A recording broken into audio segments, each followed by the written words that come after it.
Welcome back to Braintree Today. I'm Martha Konstandinidis and you're watching BCAM TV. Now we'll be getting into our latest stories from the week.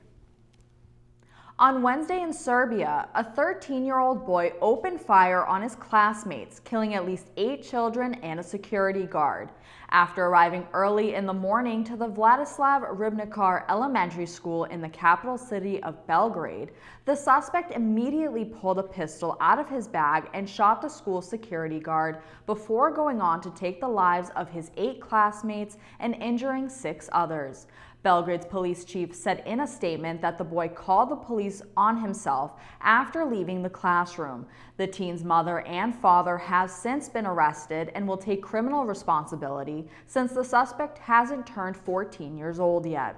Serbia currently holds the highest level of civilian gun ownership in Europe and the 5th highest in the world. Francisco Oropesa, the man accused of killing 5 of his neighbors with an AR-15 rifle in their Texas home, was arrested Tuesday. A tip called into the FBI line led to Oropesa's arrest at 6:30 p.m. in the city of Cut and Shoot, Texas, roughly 20 miles from where the crimes took place. San Jacinto County Sheriff Greg Capers said he was caught hiding in a closet underneath some laundry. No other details about the home where Oropesa was found were disclosed. The suspect is accused of killing 5 people, including a 9-year-old boy, on Friday night. Oropesa will be charged with 5 counts of murder and is being held on $5 million bond. On Tuesday, May 2nd, for the first time since 2007, more than 11,000 members of the Writers Guild of America went on strike.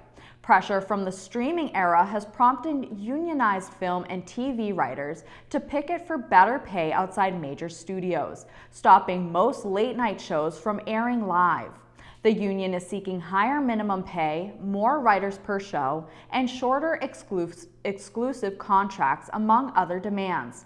The labor dispute could cause a cascading effect on TV and film productions, depending on how long the strike lasts. Similar to 15 years ago, late-night television was the first to feel the pain, while scripted series and films will take longer to notice. If the strike persists through the summer, fall TV schedules could be upended, but those with finished scripts are set to continue shooting.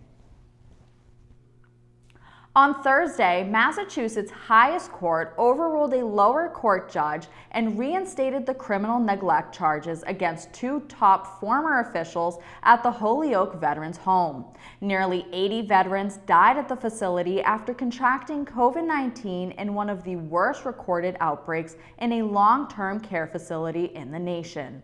The ruling allows the case against Bennett Walsh, a former superintendent of the Veterans Home, and Dr. David Clinton, its former medical director, to move forward. The majority of the justices found that the facts presented to the grand jury constitutes probable cause to believe that Walsh and Clinton violated the elder abuse statute and that Hamden Superior Court Judge Edward McDonough, Jr. made a mistake in dismissing the charges. On Tuesday, Tufts Medical Center reached a major landmark relating to the COVID-19 pandemic, as the hospital currently has absolutely no COVID-19 patients. A spokesperson for the hospital said that for the first time since March 21, 2020, the hospital has no COVID-19 inpatients, marking a big milestone for the hospital in the pandemic era. This comes just in time as the state's health emergency will be lifted in the coming weeks on May 11th. Thanks for watching Braintree Today. We'll be right back with more after the break. If you're 50 or older, it's important to stay up to date on COVID vaccines. Boosters greatly reduce your chance of severe illness, hospitalization, and death, and are an important defense, even if you've already had COVID. Schedule your appointment today at mass.gov/COVID-booster.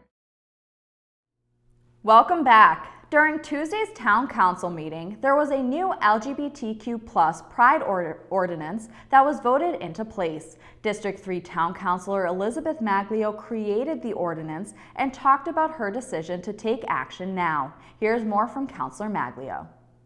When I filed the first ever Pride proclamation in Braintree last year. It was so Braintree could show support for LGBTQ plus people who live in Braintree, who work in Braintree, who shop in Braintree, who worship in Braintree, who frequent our restaurants, who come to our pubs, who enjoy our outdoors. Basically, this year, the LGBTQ plus Pride is an ordinance, and it's for all of those people I just mentioned who happen to come through our town. It's for every person to recognize and celebrate that the LGBTQ plus members of our community and their allies, of which I count myself as a very strong one, make Braintree a vibrant community in which to live, work, and visit. Raising a pride flag is a symbol. It's a symbol of support, of tolerance, of dignity, and of value.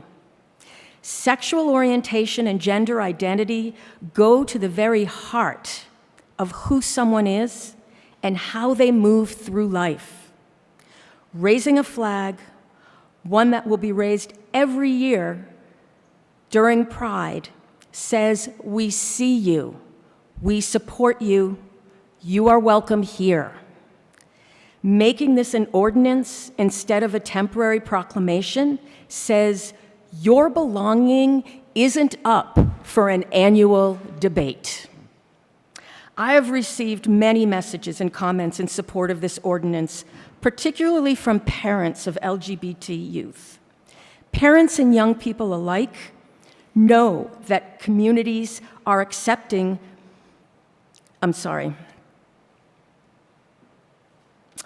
Parents and young people alike know that communities that are accepting of LGBTQ people report lower suicide attempt rates, less isolation, more overall support, and less stigma. Flying a flag is an important symbol. Representation matters, justice matters, human rights matter. Every member of our community has dignity and worth, and this flag is a very small way to make a very big impact. Every year that we are embracing justice for everyone and that we raise this flag will help us eliminate prejudice wherever it exists. Thank you. Shannon Hume was the only council member who did not vote in the ordinance, stating, quote, "I abstained because I didn't feel this belonged as an ordinance. We've done a proclamation, we fly a flag. There are many groups in town, many individuals, things, organizations that we support, and there are no ordinances," end quote. If you want to watch the full meeting, check out BCAM TV's government channels, Comcast Channel 8 and Verizon Channel 26, or you can go to youtube.com/BCAMTV. Braintree America Chorus has a new Chief of Staff and Director of Operations. Former Quincy City Councilor Margaret LaForest was approved unanimously for the job by the Town Council last week. Kokoris said he has known LaForest for years and called her a, quote, "results-driven leader with over 20 years of experience in government and nonprofit roles," end quote. He said he recently worked with LaForest in the effort to bring life sciences company Integra Life Sciences to the empty Haemonetics building on Wood Road, while she worked as the regional director of the Massachusetts Office of Business Development of the Executive Office of Housing and Economic Development. Council members also offered their support and agreed with Kokoris that LaForest would be an asset to the town. A familiar face is taking the seat as new principal of Donald Ross Elementary School. Braintree resident Dawn Marie Durant, the assistant principal for kindergarten through second grade at the Mary E. Curley School in Jamaica Plain, was introduced to the school committee as the new Ross principal at last week's meeting. She starts her new job on July 1st, taking over from Jennifer Fay, who is leaving after holding the position for 3 years. Assistant School Superintendent Nora Vernazza said Durant was selected from a field of 19 candidates and was the unanimous choice of the search committee. Vernazza said the qualities that made Durant stand out from other candidates were her experience in Boston, her experience with special education, and her knowledge of Braintree. Braintree's spring yard waste curbside collections will continue through the week of May 1st, 8th, 15th, 22nd, and 29th. Acceptable items are grass, leaves, and twigs. The compost site will also be open Wednesday through Sunday for larger items from 7:15 a.m. to 2:45 p.m. $35 Earth Machine compost bins are available to Braintree residents. Bins can be purchased at the Treasurer's office at Town Hall on Monday, Wednesday, Thursday from 8:30 a.m. to 4:30 p.m. or on Tuesdays from 8:30 a.m. to 7 p.m. and Fridays 8:30 a.m. to 1 p.m. Bins will be delivered by recycling office staff after payment. For more information, you can visit the Town Hall website at braintreema.gov. The annual rabies clinic for the town of Braintree is scheduled for Saturday, May 13th from 10 a.m. to 11:30 a.m. at the outside side entrance of the town hall. The clinic is sponsored by the town of Braintree, the Braintree Jaycees, and Dr. Joseph Cosman, DMV of the VCA. The vaccination fee is $15 per animal. Everyone is asked to bring their animal's current rabies certificate. Thank you for watching Braintree Today on BCAM TV. We'll be right back with more stories in the area. Every home needs a basic emergency supply kit. It should meet the unique needs of the people who live there. Your kit doesn't have to cost a lot. You probably already have many of these supplies, and you can get others at a discount store. Visit mass.gov/beprepared. Welcome back to Braintree Today. Now let's get right into more stories. Prosecutors in the case involving Boston police officer John O'Keefe, who was allegedly killed by his girlfriend Karen Reed, are accusing her lawyers of sending the court on a fishing expedition. The term is most used to describe when one demands too much information based on hunches and accusations during the discovery phase of a lawsuit. Just last month, Reed's defense team said they uncovered evidence that not only established her innocence, but pointed to others' involvement in the tragic death of Officer O'Keefe. Reed's defense is seeking an analysis of the cell phones belonging to two people linked to the property where O'Keefe died. Prosecutors said the requests are a, quote, fishing expedition for evidence of a purported conspiracy amongst these witnesses supported merely by speculation and conjecture, end quote. The case is expected to return to court for a hearing on May 25th. Algonquin Gas Transmission will be conducting maintenance activities that require controlled venting of natural gas at the Weymouth compressor station. The controlled venting may occur intermittently between the hours of 7 a.m. and 7 p.m. from Friday, May 5th through Saturday, May 12th. The maintenance activities will be conducted in accordance with applicable regulations and with public health and safety as a priority.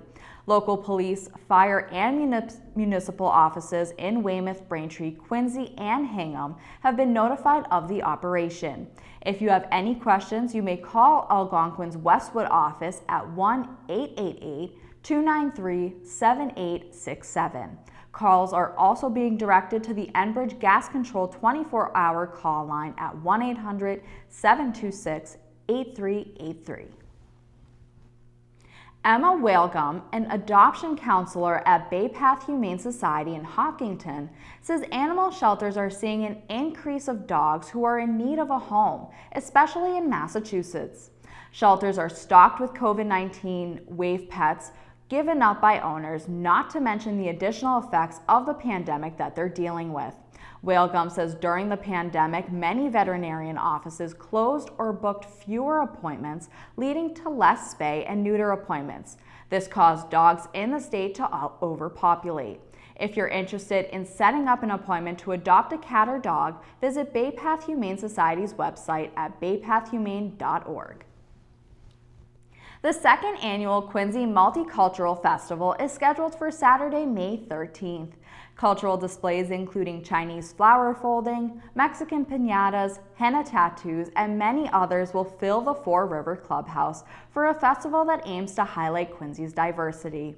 The event will include performances, food from around the world, and displays put together by Quincy families to showcase their heritage. This year, the festival is registered as a nonprofit organization, and the event will raise money to support families interested in participating in the festival, as some families were not able to host tables last year due to financial constraints. The Quincy Multicultural Festival is scheduled for noon to 4 p.m. on Saturday, May 13th. For more information, visit discoverquincy.com. Thanks for watching Braintree Today. We'll be right back with more in entertainment. Want a year of no-cost birth control with just one trip to the pharmacy? Access, a Massachusetts law, can make it easier. Get more control over your birth control. Find out if you're covered. Learn more at mass.gov/birthcontrol. Welcome back to Braintree Today. First in entertainment, the Curtain Call Theater in Braintree will close out its season with a production of the Tony Award-winning play, Peter and the Starcatcher. The show opens May 12th for a 2-weekend run at 182 Commercial Street. The show is a twist on the centuries-old story of how a miserable orphan boy becomes a legendary Peter Pan.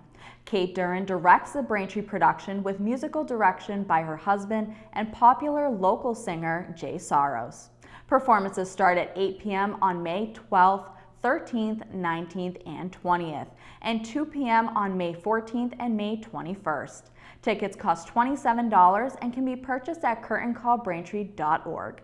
Now let's get into some movie and TV series you won't want to miss.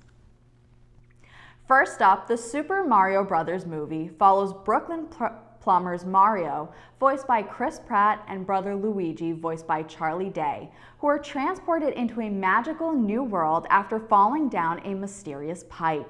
The brothers are separated, leaving Mario to embark on an epic quest to find Luigi with the assistance of Mushroom Kingdom resident Toad, voiced by Keegan-Michael Key, and Princess Peach, voiced by Anya Taylor-Joy.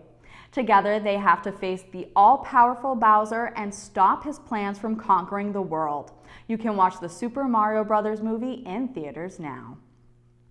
Next in entertainment comes Shrinking, starring Jason Segel as a grieving therapist who has lost his wife and decides he wants to try a new approach to his loss. Jimmy starts to break the rules by telling his clients exactly what he thinks. Ignoring his training and ethics, he finds himself taking chances and making changes in people's lives, including his own. You can watch Shrinking on Apple TV+. And finally in entertainment, Daisy Jones and the Six is a drama miniseries based on Taylor Jenkins Reid's best-selling novel of the same name. The limited series details the rise and fall of a fictional 70s band and its frontwoman, Daisy Jones. The novel the series is based on is loosely inspired by Fleetwood Mac. The show stars Riley Cuff and Sam Claflin and can be streamed now on Amazon Prime Video. That'll do it for news today. I'm Martha Konstandinidis, and thank you for watching Braintree Today on BCAM TV. Stay safe, and we'll see you next time.